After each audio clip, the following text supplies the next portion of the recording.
Hello, everyone. Welcome to Dr. Pai's Astrology channel. This is Nav, and we are back with Kṣaṇāti today for our part 3, Rahu Ketu transit to Scorpio Taurus, starting from Libra to Pisces series. Welcome, Kṣaṇāti. Namaste, Nav. It's such a pleasure and honor to be here with you and on Dr. Pai's channel. And I think it's so important that we're discussing this transit in many different parts because it's one of the long-lasting transits. It has to do with our karmic cycle. It's going to be impacting all of our lives in a significant way. So as far as I feel, the more that we can learn about it, the better. So let's just keep diving in deeper. And I know you have some ideas about potential future parts that we can do on this series as well, which I'm very excited and open-minded for. Yes, and I would like, if we were planning to do part 4, where we can go over the natal planets, so Rahu Ketu transit in your natal planets. If you guys would like that for us to do, please write it in the comments below, and we would love to do it for you guys. Exactly, yeah. Let us know if you want to do Rahu Ketu through the various nakshatras and planets, and based on your response, we're happy to help out in that direction.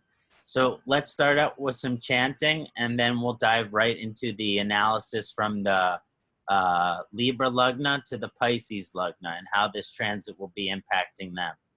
Thank you.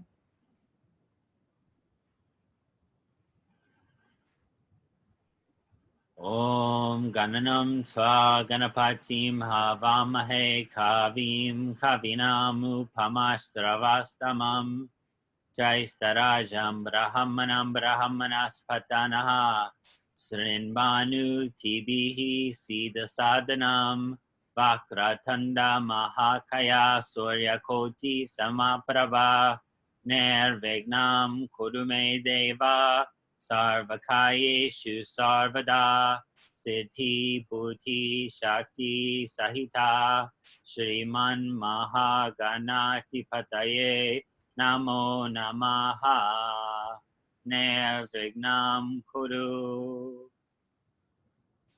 Om Ya Kundendu Tusharahara Tavala Ya Shurvavasravrita Ya Vina Varadanda Manditakara Ya Shweda Padmasana Ya Brahma Chuta Shankara Prabhratir Vihir Devai Sada Vandita Saman Bhatu Saraswati Bhagavati Nisheshaja Japaha Om Guru Brahman Gurur Visnahor Gurur Devo Maheshwaraha Guru Sakshat Param Brahma Tasmai Shri Guruve Namaha Tasmai Shri Guruve Namaha Tasmai Shri Guruve Namaha Om Priyangu Kalaka Shamam Rupenya Pratimam Buddham Samyam Samyaguna Patam Tambudam Pranamam Yaham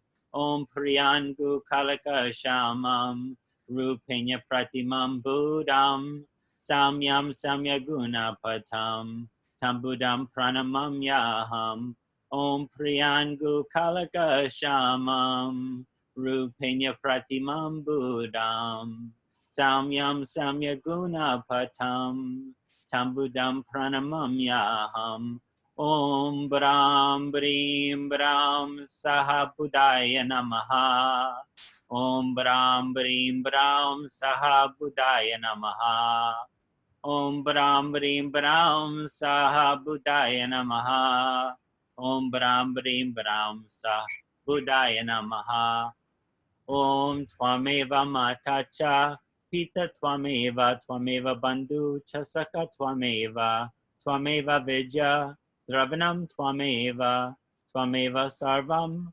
Amriteshwari Namaha Twameva Sarvam Amriteshwari Namaha Twameva Sarvam Amriteshwari Namaha Hari Om Namah Shivaya.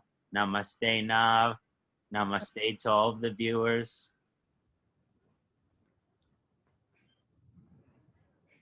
So beautiful, Kṣaṇāti. Thank you. Wow. So, first thing we discussed in part 1 was how this is going to be impacting our world globally. Yes. And in the part 2, we discussed very specifically through the Aries and the Virgo Lugnesh, how it will be impacting them. And then in this third part, we're going to be discussing through Libra, through Taurus, Pisces Lugnesh, and how it will be impacting them specifically. So the first planet sign which we're going to start with is going to be the Tula Lugna, the Libra Lugna. Okay. First thing important to note is that Libra is ruled by Shukraji, Venus. And Rahu enters its exaltation in the Venus sign of Taurus. So, generally speaking, because Venus has this enemy relationship with Mars, where Ketu is exalted, but this beneficial relationship with Rahu, we're looking at a more auspicious transit for Rahu here than Ketu. Okay. Now, it's going to be somewhat auspicious for both because one of the things that happens during this transit is Rahu shifts from its prior position of the 9th house in Gemini to its 8th house signification point in its exaltation position. This has a lot to do with wealth, and it's going to be aspected by that Ketu in Scorpio in the 2nd house. There's an easy way to put this, and there's a hard way to put this, but I'm just going to put it how it is. If you have elderly members in your family at this time, or people who suffer from health conditions that are serious, this is a time of strong inheritance for the Libra Lugna. And based on that, that's kind of a surprise inheritance and something that they might not be used to. Also, because of Rahu's exaltation going into the 8th house, their interest in the mysticism, the occult, esoteric, Ayurveda, Jyotish, all of these things will be much more higher inclined to the Libra Lugna. But also the 8th house is a house where disease comes up. And Rahu can be kind of confusing or deceptive or skeptical in terms of how disease is presented. So that manifests in 2 ways for the individual. One is a person thinks they have a disease that they don't have. And I was in a Saturn Rahu period, and I got tested for celiac disease, and I was negative. Okay. So I thought I had a disease, and the doctors thought I had a disease. I don't have it. Right. Which is fantastic news. I'm happy I can eat pasta again. Yeah. Now, the other energy, though, is that sometimes we have diseases in our body that also go undiagnosed. And Rahu in its exalted form can show a lot of temptation and indulgence. And the 8th house is sometimes coined the house of death, sex, and taxes. And that includes drugs as well and alcohol. So there's a lot of indications that for the Libra Lugna, this could be one of the most materially prosperous periods for them by that exalted Ketu appearing in the 2nd house. Them reaching their highest potential there. What are the blocks that prevent that from happening? Alcoholism, addiction, disease. So in order for the full success of the Libra Lugna to kind of manifest during this period, it's highly beneficial for them to stay sober and to prioritize their health. Okay. If that's done, there's a lot of indications of great financial success for them during this period.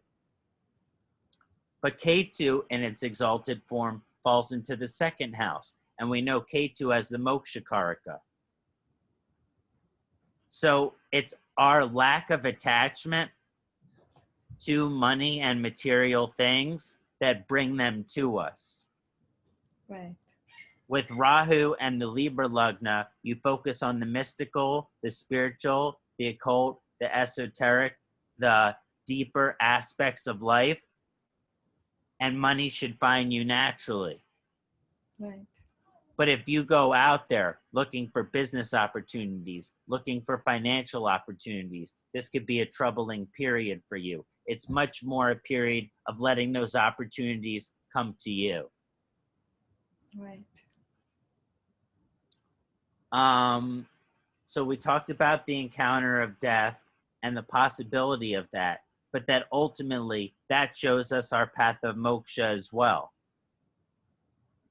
Because when someone dies, not to get too serious about it, but we see them transition from a place of suffering to a dimension where there is no suffering. And we take faith in our Vedic philosophy that they're with the Paramatman. Right. So that's a beautiful thing, and it's something that we can only not be afraid of when we see other people being relieved into that transition.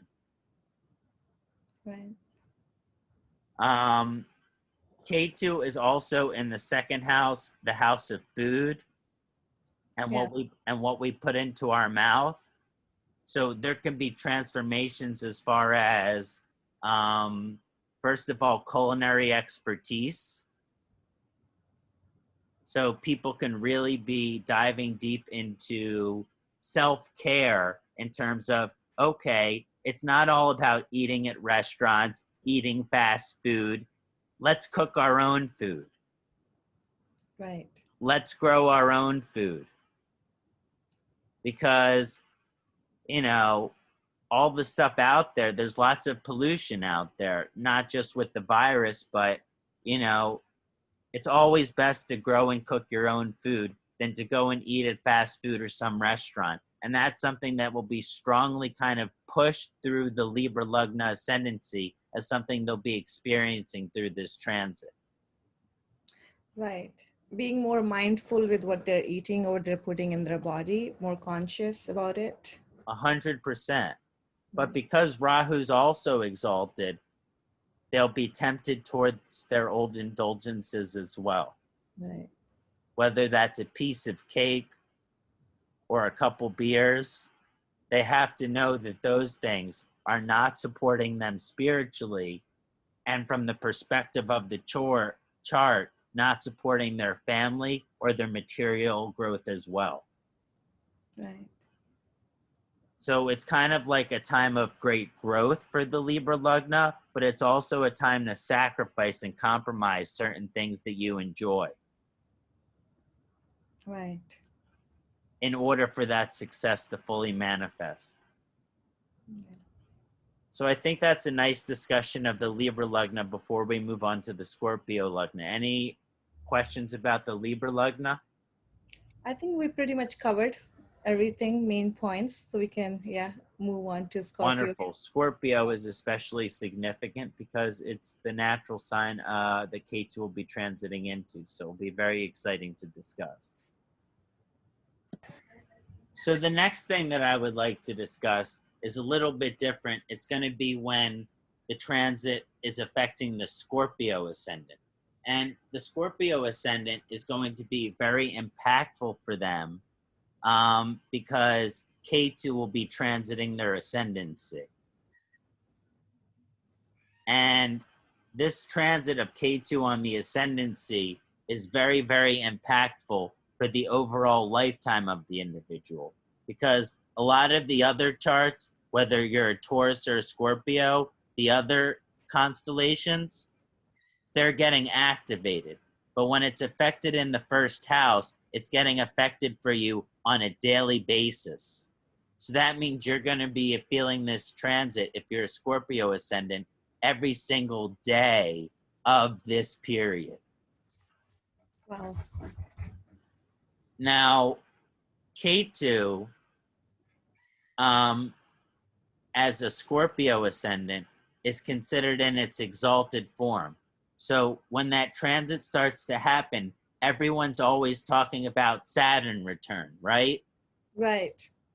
But are people neglecting to represent their Ketu Rahu return, which they might be about to experience as Ketu enters Scorpio? If you have Ketu in your natal chart in Scorpio, it's just as important, if not more important, than your Saturn return. And this is something that is misunderstood and neglected in astrology. Interesting.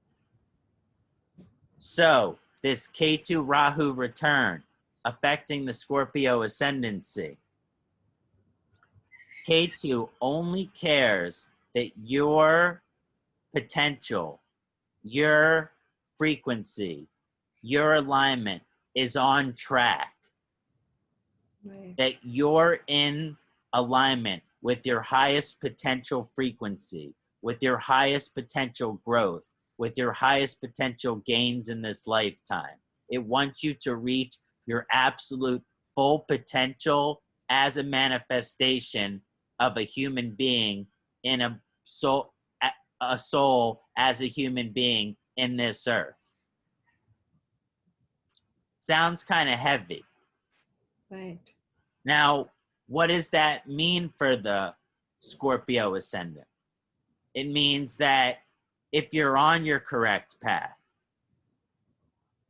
then everything in your life shall flow smoothly and shall flow easily. And this can be one of the most beneficial and enjoyable and spiritually enriching time of your lives, where you're delivering your spiritual knowledge, you're transforming the way that you would like to grow, you're growing the way that you would like to grow, and you have this deep mystical part of you which just gets stronger and stronger. And remember, Ketu has no head. So when you hit the return, a lot of these mystical spiritual things that you might not have thought have been such an important or strong part of your life now become the priority. Right. But Ketu, also as the Moksha Karaka, represents non-attachment. And it's aspected by an exalted Rahu in the 7th house. Right. So the Ketu's return in the 1st house is saying, okay, well, it's my natural inclination based on my position of my Ketu to give my energy over to my partner. Interesting. And do things for them and to help them grow and to help them evolve and to help them reach a higher status within society. But Right. when the Rahu return, when the Taurus is hitting that person, that's how that person is going to be feeling. But the Ketu person has a karmic samskara in which they prioritize other people's growth ahead of their own. Right. So this Ketu return with Rahu in the 7th house return for the Scorpio ascendant is all about the Ketu, the Scorpio Ketu ascendant coming into their own power as an individual without an association or relationship with someone else. Okay. Doesn't mean you're not married, doesn't mean you don't have a partner, doesn't mean you don't have friends, doesn't mean you don't have you're close with your family, but your reputation is not based on them. Right. Your reputation is based on you. Right. You know, I'm a Scorpio Sun and Mercury guy, not Ketu. But when I was having my Rahu Ketu half return, Saptarishi Astrology in Mumbai contacted me. Okay. And they asked me to start working for them. Oh, interesting. And it was a very powerful time for me, in which I worked for them and I did everything that they asked me to do, and they let me do a bunch of stuff that I wanted to do. Mm-hmm. But when that transit ended, it was about, okay, I've established myself with them and now I'm associated with them, but how do I establish myself as an individual independent from them? So I started my own channel. I started my own Instagram. I started my own Facebook, and I started to differentiate myself from them. I love Sunil John. I love Saptarishi astrology. I owe them so much for what they allowed me to do in the beginning of my career.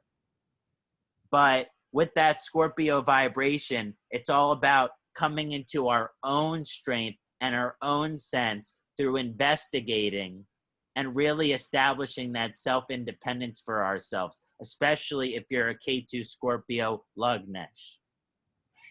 Wonderful. So does it mean that for Scorpions, especially if someone has Ketu in Scorpio and it's just they're having Rahu Ketu return, so Ketu being in Scorpio and transit Ketu over natal Ketu is more about independence and empowerment of yourself and finding your ground.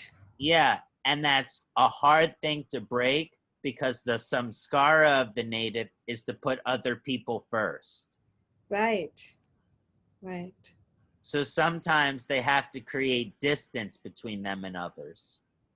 Right. In order to be able to do that. Right. But with Rahu in the 7th house, that might make the person they're trying to create distance from not allowing them to create distance. Interesting. So there could be a bit of what you call a tug of war. Right. I need space. I need you. The Scorpio says, I need space. The Taurus person says, I need you. So there's a little bit of a tug of war there. Right. So I guess, does that sound good for Scorpio? Yes. So for Scorpio, it's all about self-care, self-empowerment, finding their ground, and just their individuality, right? Independence. Totally. And by doing that, it allows them to gain insight and achieve their full potential as individuals instead of always putting other people first. Okay. And just like you had mentioned for example, for Libra, how you said like Rahu's more prominent, like for Scorpio, it's going to be more Ketu, right? 100%. Right. 100%.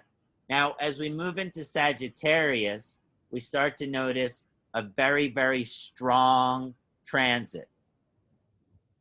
Because when you're looking at a Sagittarius ascendant, when first the Ketu Rahu transit happens, Jupiter will be in Sagittarius.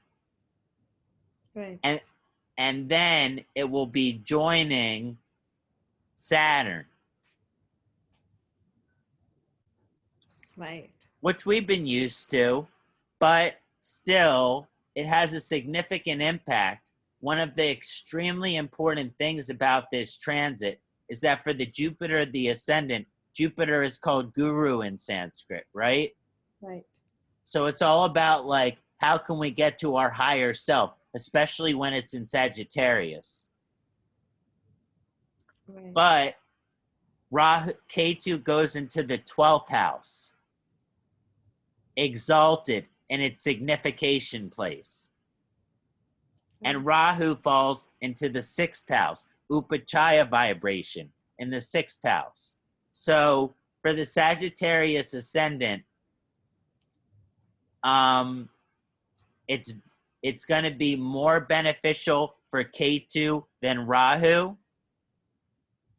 but it's not going to be beneficial in the material sense. Rahu can still be beneficial in the material sense, but it's going to lack something, and we'll talk about that. We'll talk about that first. Sure. Rahu finds itself in the 6th house. The 6th house is the house of work, or what I call the house of paying your dues. And it helps you get to your 10th house, which is your fulfilling, your career, your life purpose, what you'd like to be doing with your life.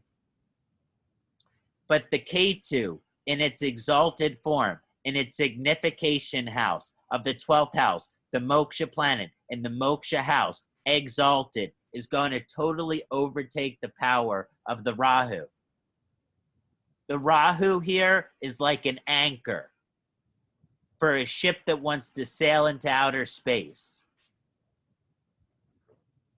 Because in the 6th house of work, it'll have people having to have jobs, make money, do certain things, have certain responsibilities here on the material realm to keep them grounded from flying into outer space, which is highly indicated during a period where Jupiter is in ascendant position and Ketu's exalted in the 12th house. So because of this position, even though the job can act like an anchor, which means it'll keep people from going to ashrams, but if they have the financial resources to do so, the Sagittarius Lagna, as this transit occurs, they'll desire to go to ashrams, they'll desire to go to temples, they'll desire to leave the country that they're living in, they'll desire to go on mystical spiritual pilgrimages and journeys.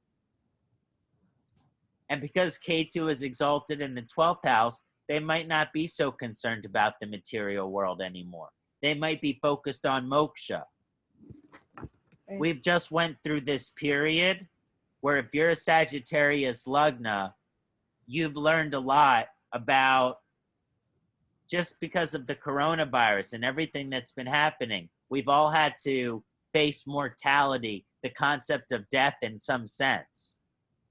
Now we're seeing the evolution of that with the Sagittarius Lagna, where they're going to either take that energy and kind of use it to project themselves to their highest spiritual point possible, and it's possible that they can neglect their material obligations. But because Rahu is exalted, it's possible they have some savings. So they have the money to focus on their spiritual interests and obligations. Right. So I think that's a very strong and powerful spiritual transit for the Sagittarius ascendant that's pushing them towards moksha, but it's also pushing them strongly towards non-attachment. Non-attachment to the material, non-attachment to the partner, non-attachment to the friendships. It doesn't mean you're still not close with those things, but we don't have a dependency or an attachment to them. And one of the things that really shown by this transit for the Sagittarius Lagna is the removal of all dependencies from their life. Interesting. And also, similarly, we talked about when Rahu was in the 8th house during the transit for the Libra Lagna, I think. Yes, yes, for Libra. For the Ketu in the 12th house, it's also a time where if you have elderly members of your family, it's a time for them that's auspicious or favorable for them to transcend to the next dimension. Okay. So over the next couple years, starting in September, if you start seeing elderly members of your family transitioning, it's a time to be close to them. It's a time to discuss karma and reincarnation with them. And it's a time for you to be holding their hand when they go. So you feel that soul leave the body and them go to a better place. Right. They go from suffering in a hospital to hanging out with the devas. Right. So, does that cover the Sagittarius well? Yes. Okay, wonderful. So let's move on and discuss the Capricorn Lagnesh a little bit.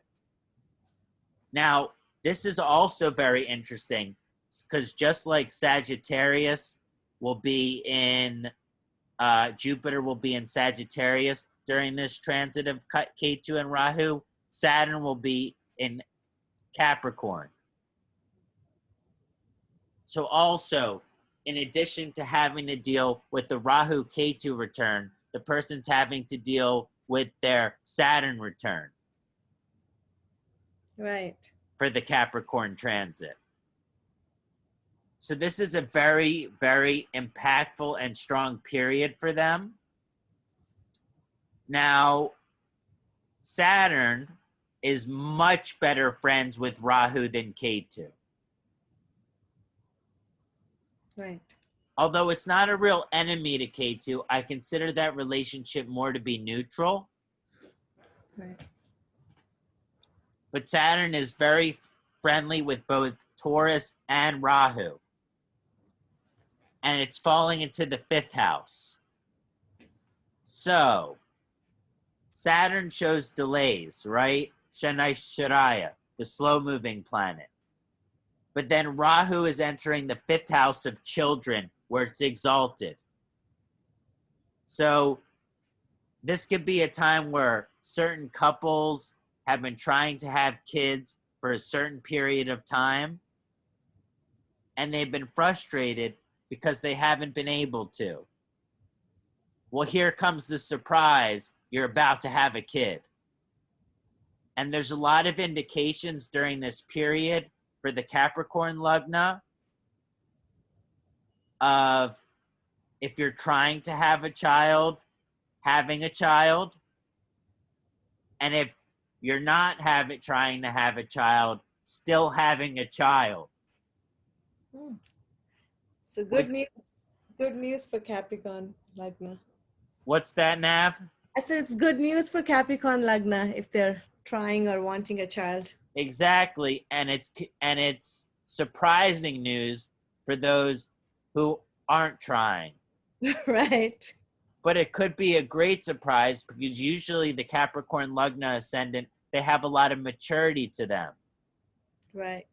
Which is the ability to raise a child and the ability to be responsible and the ability to be a parent. Right. And then Ketu in its transit is in the 11th house in its exalted forms, which is aspecting that 5th house. And this is the gains of profits. So gains of allies, gains of friends, and also the achievement of our dreams, which is a primarily Kama house. And one of the primary forms of Kama is marriage and children. So for the Capricorn Lagna, even though they may be in their 30s or they may be in their 40s, they may be in the older, not older, but in the middle age portion of their life, it's still a high indication time for them to get married and have children if they're able to do so. Right. So the delay is there, but it's also a time where that delay is being lifted.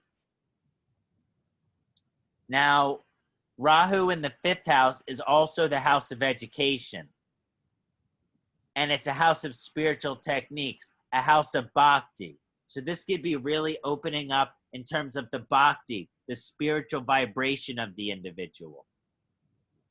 They might be wanting to chant more. They might be wanting to pray more. They might be wanting to take part in spiritual rituals and practices more. Especially if they're raising a child and they want to raise a child under a certain faith. They want to bring that faith stronger into their life so they can bring it stronger into their child's life. But again, let's say you're not even going to have a child during this period. It's still about education. It's about creativity. It's about the expression of your heart. And it's about the learning of spiritual techniques from Rahu's perspective, and from Ketu perspective, it's the gaining of spiritual allies and friends that are there to help you transform and grow to reach your highest spiritual potential. So we talked about earlier, Ketu gives and Ketu takes. Ketu's going to want to give you friends that are going to push you spiritually to grow. But friends that are kind of hindering you or holding you back in your life in some way from some stage of your growth, don't be surprised if Ketu removes that person from your life. And I don't mean by the death of that person, but just the natural separation between you and their friendship. But it is a good transit for the Rahu. It's good for education. It's good for mystical education. It's good for creativity. It's good for good surprises, material surprises. But the Ketu energy doesn't get along that well with Saturn or Mars, Scorpio especially. So we're looking at a little bit of a vibration where it's like, okay, with the Ketu energy, we have all these people coming into our life as friends, but it's quality over quantity. Right. So it's always better to have, I think, with this transit coming up, they could have an influx of people who are interested in becoming their friends, but better to have 2, 3, 4 good friends than 20 associates. Right. Yeah. Especially for this Capricorn Lagna. So does that sound good for Capricorn? Yep. That sounds good. Okay, let's get to Aquarius, which is me. Oh. Now, as we look into the Aquarius transit, Aquarius is ruled by Saturn, and so we know it's going to be a more favorable transit for Rahu than Ketu. Right. It's also, I mean, some people, it's also a co-ruler of Rahu too, no? Aquarius? Yeah, it's co-ruler of Rahu. Some consider it to be its natural sign, like you said. Right. I like Rahu in Aquarius more than other signs, but it's also, my Rahu's in its own nakshatra. Okay. Of Satyabisha. But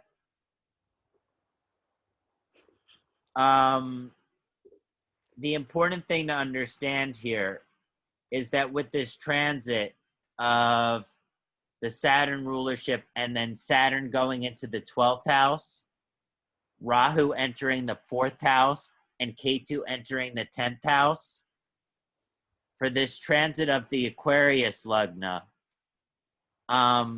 it shows huge, profound, transformative changes in their career. Mm-hmm. And it shows, because of Scorpio, like if they were like interested in one area of research in their career before this transit, they'll be moving on to a new area of research as this September Exalted transit starts to hit. And it's likely, because of Ketu and its exalted form, that that new area of research could become quite popular. Nice. Now, Rahu being situated exalted in the 4th house does give the ability to be financially successful and comfortable from home. But also, when it transits the 4th house, the person can't stand to be home too long. Right. And I can see, as soon as I get this vaccine, I'm coming to India, I'm coming to South America, I'm going to Europe, I'm getting out of this country. And this transit of the Aquarius transit would be showing the exact same thing for most Aquarius type people, that this is a really time, if you want your career to go to the next level of expansion and growth for you, you got to get out of where you are. So, you know, I do astrocartography, it's a separate thing, but you can find out where in the world is the best place for you to be. Right, that's so cool. And for someone with having a heavy transit of Ketu or Rahu on their 4th house, a tool like astrocartography, finding the place that's going to be the most beneficial for you, could be really very helpful and significant. Can it also show like moving? I have a friend, she's like Aquarius moon. Leo ascendant, Aquarius moon. So she just moved houses just like very recently. And then she's traveling a lot for her job. Totally shows moving, and it shows what I call stuck in the mud syndrome, which is the place that you are feels like you're stuck in the mud. So Right. it's not always about going to another country or another city. It could just be going about to another home or another property. Right. And I'm supposed to buy my first house during this transit Oh, in, nice. in January, That's great. which is in alignment with the Aquarius transit chart, Cool. you know? So yeah, so it's all very exciting, but it kind of shows a direct relationship for the Aquarius Lugna, for you being in the right place, not just home, but includes relationship with your mother and geographic location, all to be in a good place for your career to reach its full potential during this transit. It's a Right. direct relationship between the two. And so if you're not in the right place, you're not getting along with your mother. If she's passed, you're not honoring her. If you're not traveling to the places that you would like to travel to, you might be limiting your career possibilities. And so it kind of shows you breaking out of your comfort zone so that there's more potential there for that. So does everything sound good for Aquarius? Yeah, sounds really productive and beautiful. Yeah, I think it's a really nice transit for the Aquarius ascendant, as long as they're not afraid to get out of their turtle shell, their comfort zone. Right. You know, as a Jupiter Taurus in the fourth house person, I don't necessarily like to leave my home too often. Right. So this will be transiting, Rahu will be transiting over your natal Jupiter. Yeah. So it'll be like Rahu will be saying go and Jupiter will be saying stay. Right. So the next transit I want to look at is Pisces. And Pisces is really significant, ruled by Jupiter. And Jupiter will be in Sagittarius in the 10th house there. But also for the Pisces ascendant, when the transit of Rahu and Ketu occur, Mars will be retrograde in Pisces. So Pisces will be Mars will be ascending as well. And for the Pisces ascendant, Mars is the better planet than Mars is a good planet, and Ketu is better planet than Rahu. Okay. But Mars will be retrograde. When we look at the exact positioning of the Rahu, we see that Rahu falls into the third house. And this will be favorable, but a little bit less favorable in terms of the third house being an Upachaya, self-improvement, evolutionary house. And the ninth house, where Ketu is, being the spiritual evolution, the dharmic, the fortune, the growth of the individual. It kind of shows that for the Pisces Lugna, how for the most part, an ungrounded Pisces can kind of be all over their place, living in their own little world. But this transit is pulling them to look straight in the mirror at their flaws so that they can be as fortunate and beneficial as possible and have as much growth and much success and much fortune as possible. And if they've been married once, this is a great indication for a successful second marriage. And it also indicates that that person that you would be attracted to as a second soulmate is some very past lifetime strong soul connection. But as we get to the Rahu in the third house, before all that fortune and that prosperity and that potential can take place, this person has to look on the mirror and they have to say, I'm an alcoholic. Mm. I'm an addict. Mm. I have a sexual addiction. I have a smoking addiction. I have an eating addiction. I am depressed. I am anxious. And they have to do everything they can using spiritual, mystical techniques and sadhana to break through those challenges which they are experiencing so that they can unlock what's called the ninth house, the guru potential within themselves. So for the Pisces Lagna, it's like a very purifying period for them. What are your weaknesses, flaws, and indulgences? Remove them, and you start to see this guru energy resonate inside of yourself.